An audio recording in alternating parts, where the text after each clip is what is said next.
ልጄ ምን እየሆንሽ ነው? እግሯስ ምን ታደርጊያለሽ? የአገልጋይ ስራው ይሄ አይደለ? አዲስ ዋለልታችን ጫማዋ ቆሹ ያጸዳውላት።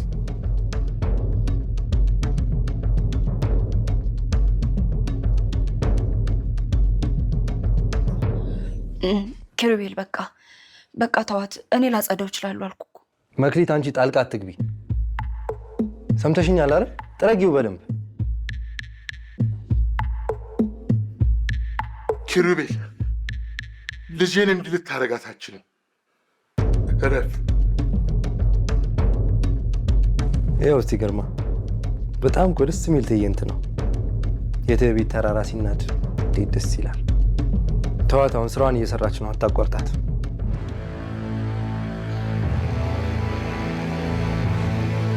እኔ ይሄንን አልፈልግም። ይሄ ፍትህ አይደለም፣ አውሬነት ነው። አውቃለሁ ላምሮት አጥፍታለች፣ ግን እኔ እሷ ስቅ የሚያስደስተኝ አይነት ሰው አይደለሁም። እኔ እናንተን አልመስልም። የተባለው ልጅ በስሙ ምንም አይነት ንብረት የለውም፣ በአካባቢውም ቤተሰብ የለውም። ግንቡን ያፈርሳል ያልከኝ ስንት ቄት አለ? ይሄ ነው ግን ያገኘሁት አንድ ትልቅ ሚስጥር አለ። እሱ የሚመካበትና አንተን የሚያስፈራራበት የቪዲዮ ማስረጃ በቀጥታ ወደ ፖሊስ ሊያስተላልፈው አይችልም። ምን ነካ? ወንጀል እኮ ነው እንዴ! በቀጥታ ክላውድ ላይ ያለ ወደ ፖሊስ ተላልፋል ብሎኛል። ብሎ ነገር የለም። እንደዚህ አይነት ቴክኖሎጂ እዚህ ሀገር የለም። ምን እያልክ ነው? እሺ አሁን ቪዲዮ የት ነው ያለው? ይሄን ውሻ እኮ አንገቱን አንቄ እንዳልገልጄን ያዘኝ ቪዲዮ ነው። ቪዲዮ ያለው በሱ እጅ ብቻ ነው እና ያችን ፋይል ማግኘት የሚቻለው እሱ ከሚጠቀመው ስልክ ወይም ላፕቶፕ ላይ ብቻ ነው።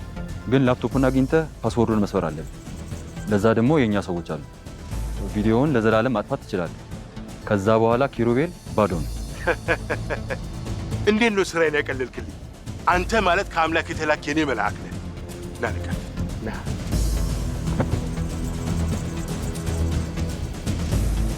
ግርማ ዛሬም እንደተለመደው ሌላ ትልቅ ስህተት ሰርቷል። የሰው ነፍስ ማጥፋት በሱ ዘንድ ቀላል ነገር መስሎ የሚታየው ግርማ ዛሬም ሌላ አዲስ ነፍስን መንገድ ላይ ዝርገት አድርጎ ጥሎ ሄዷል። በሌላ በኩል ደግሞ መክሊት አሁን ያለችበት ሁኔታ በፍጹም እንዳልወደደችውና እኔ እናንተን መምሰል አልችልም፣ ከዚህ በኋላ ይበቃኛል ብላ ለንግስትነት እየተመረጠች ባለችበት ቦታ ላይ አልፈልገውም ይሄንን ህይወት ብላ ጠቅጥቃቸው ተነስታለች። ሰላም የተነሽ ቤተሰቦች እንዴት አላችሁ? ለቻናሌ አዲስ የሆናችሁ ላይክ፣ ሰብስክራይብ ማድረግ ቤተሰብ ስለሆናችሁ ምስጋና እጅግ ከልብ ነው። ዛሬ እንግዲህ ባለፈው ክፍል እንደምታስታውሱት ትርሲት ድራማ ላይ መክሊት የእህቷን ልብስ ለብሳ እንድትለብስ አድርጎ አሳምሯት ነበረ የነበረው ኪሩቤል ትርሲትን በማስታወስ ፈንታ አሁን ላይ ለመክሊት ያለው አመለካከት ለየት ብሏል።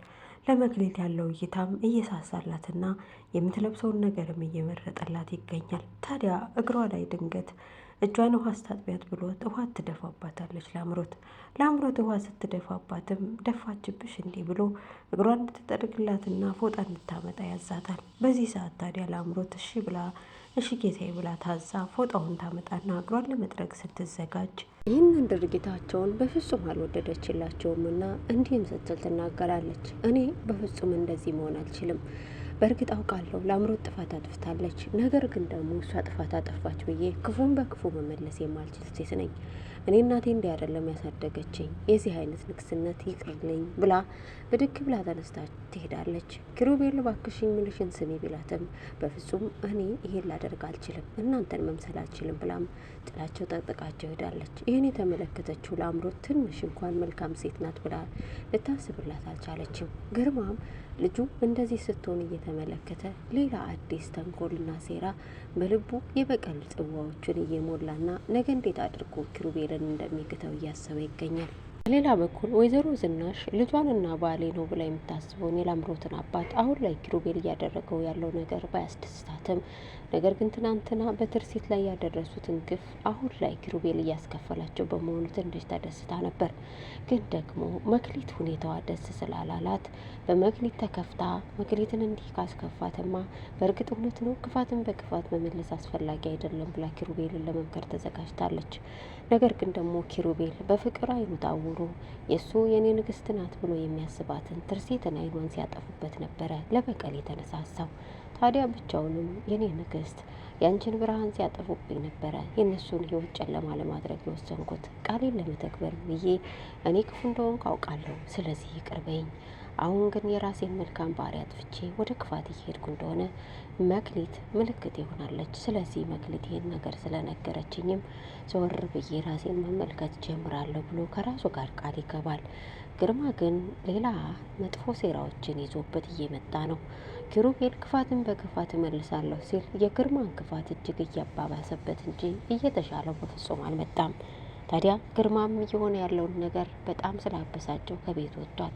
ልጁ ሰራተኛ አገልጋይ ትሆናለች ተብሎ ስለተወሰነበት እሱ አሁን ላይ በልጁ ሁኔታ እንደዚህ የሆነች ሲያያት አባትነት ማለት ኃላፊነትን ተሸክሞ የልጅን ህይወት መምራት እንደሆነ እየተሰማው ወደ ውጭ ወጥቶ ሲጋራውን እያጨሰ ስልኩንና ላፕቶፑን እንዲሰርቀው ያዘዘውን ሰው ያገኘዋል።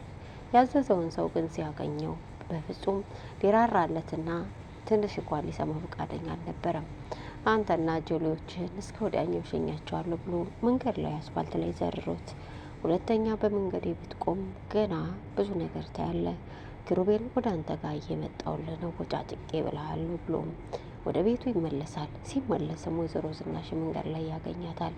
ወይዘሮ ዝናሽ አሁን ባለበት ሁኔታ እንዲመለስ ብትጠይቀውም ግርማ ግን ገና ምን አይተሽ ልጄ ወደ ንግስትነቷ ትመለሳለች፣ አንቺንና ይችን ከየት የመጣች የማትታወቀውን ሰራተኛሽን ደግሞ እንዴት አሽቀንጥሬ አውጥቼ እንደምጥላቸው ታያለሽ ይላታል። በዚህ ሰዓት ዝናሽ ክፋትን በክፋት ሳይሆን በመልካምነት አሸንፋለሁ ብላ እየታገለች ነበር። ነገር ግን ልቡ በክፋት የተደፈነው ግርማ አሁንም ከክፋት ጋር ዝምድና ፈጥሮ ጉዞውን ቀጥሏል። ገና ከልጅነቷ ጀምሮ ክፉ ነገርን እያሳየ ያሳደጋት ላምሮት አሁንም የአባቷን ባህሪ ይዛ መዝለቁት ተያይዘዋለች። ቢያንስ እንኳን ትናንትና እግሯን ጥረጊላት ተብላ ጎንበስ ስትል አላስጠረገሽም ብላ ብድግ ያለችውን መክሊትን ዛሬም እንደተለመደው ልታዝንላት እንኳን ፈቃደኛ አልሆነችም። ትናንትና መክሊት በግሬ ላይ ልትጸድቅ አትችልም፣ ብታጠፋም ደግሞ ስለዚህ ሰው ከስተቱ ይማራል ብላት ነበር። ላምሮት ግን ከስተቷ ልትማር አይደለም ሌላ አዲስ ሴራዎችን ሸርባ እንዴት አድርጋ ማጥፋት እንዳለባትና እንዴት አድርጋ ወደ ንግስናዋ ተመልሳ ከአባቷ ጋር ሌሎችን የክፋት ሴራዎች እንደምትሰራ ኪሩቤልን እንዴት አድርጋ እንደምታጠምደው እያሰበች እየተዘጋጀች ነው። ታዲያ ድንገት መክሊት ወደ ኩሽና ታመራለች። መክሊት ወደ ኩሽና የሄደችው ልታግዛት ነበር። ነገር ግን ላምሮት ነገር ሰንቃ ጠበቀቻት። ያስፈራራቻት በነበረችበት ቅጽበት ነበረ ወይዘሮ ዝናሽ ወደ ኪችን ስታመራ መክሊትን ከየት ነው የመጣሽ? ዘርሽስ ምንድን ነው? ቤተሰብ እስከየት ነው? እያለች ጥያቄ ስታፋጥጣት የደረሰችላት መክሊት ስርገፍ አድርጋ ሁሉንም ነገር ልትናረገር ትንሽ ደቂቃዎች ቀርተዋት ነበር። ወይዘሮ ዝናሽ ባትደርስ ኑሮ ነገሩ ሁሉ ተበላሽቶ ድብልቅልቅ ወጥቶ እኔ የትርሲት እህት ነኝ ብላም ለላምሮት ልትነግራት ትንሽ ደቂቃ ሲቀራት ነው ድንገት ወይዘሮ ዝናሽ የደረሰችላት። ታዲያ ላምሮትም የምትፈልገው ነገር ሳይሳካና ያሰበችውን ነገር ሳትሰማ ስለቀረች እጅግ ተበሳጭታለች። ምን እያልሻት ነው አንቺ ክፉና አረመኔ ብላ ወደ እሷም ተጠግታለች። እንግዲህ የሚፈጠረውን ልናይ ነው። ምናልባችም ደግሞ መክሊት እውነታውን አፍርታ ከዛው ፊት ለፊቷ ትነግራት ይሆን ወይንስ ምን ይፈጠር ይሆን?